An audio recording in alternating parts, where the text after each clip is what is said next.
Sam Prakel, third today at the Fifth Avenue Mile. Good way to end your season. Great way to end the season. Yeah, I always look forward to this race. I was over in Europe doing a few races, and they were solid, but kind of not what my expectations were. So I came in here pretty motivated just to finally get a good performance out of this later part of the season. Feels pretty good, and wanted to keep my streak of top American. So it's my third year doing that. So that was the goal coming in, and getting the podium is just kind of icing on the cake because it's a really competitive field. A lot of world-class guys in there, so I knew it'd be tough, but yeah, just kind of relaxed the whole race and moved up well that last 400. Is this a race that you get better at the more you do it? I think so.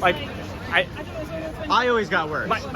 My first year I was dead last, or maybe second to last. I was terrible, but I learned a lot of lessons that year about for me, not being in the front is good. I like to just kind of zone out the first half mile, and once we hit the downhill, I just want to start moving up, and I know it's all about momentum, and as long as I keep passing guys, I think that's huge in this race. How have you managed to just be so consistent? Not just this year, your whole career.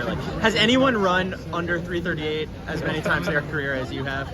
I'm sure there's some people out there, but I like to think I'm one of the few that can consistently, every time I toe the line, I'm going to get the most out of myself. I think it's a mindset thing and maybe a physical thing too. I do a lot of work, outside of competing, staying healthy and making sure I'm maintaining fitness through the summer, which, when you're in the moment, it's really hard to keep that motivation. But I think it's a lot of my mindset and just always wanting to get the most out of myself. You've been with Andy now for what? How many years? 9 years. How do you manage to keep things fresh? It seems like you keep getting better. For a lot of athletes, 9 years with the coach is an extremely long time. Yeah, when I decided to stay with him after college, I thought it'd just be more of the same, same training philosophy, same workout schedule, but he's done a good job of, pulling in new ideas from other programs or other coaches, or just what he thinks is best for me as an athlete, because he knows me really well. So every year we sit down at the end of the summer, we'll meet next week and we'll kind of analyze the season and see these are the things we need to work on, and we'll change things, and we're not afraid to try new things in training. So that's helped kind of keep it fresh.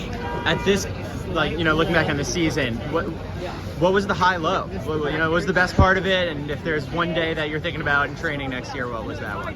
I mean, the high for me is probably getting to toe the line in the World Indoor Final, finally able to compete at that level and race against those top guys was just a huge moment for me and very motivating, and I carried that motivation to the outdoor season, and the low was definitely the US Final. I usually don't get too beat up after races, but I was pretty down about that one, just being so close, leading with 100 meters to go, seeing the finish line, and then kind of just ending up on the wrong side of the blanket finish. And those tactical 1500s can go any direction depending on your day. So that was the low, but I tried to bounce back best I could, and I think I raced 9 weeks in a row after that, and just really got the most out of myself through the summer, and did some fun races and made some money, and did both the US circuit and the European circuit. So definitely still had a good year overall.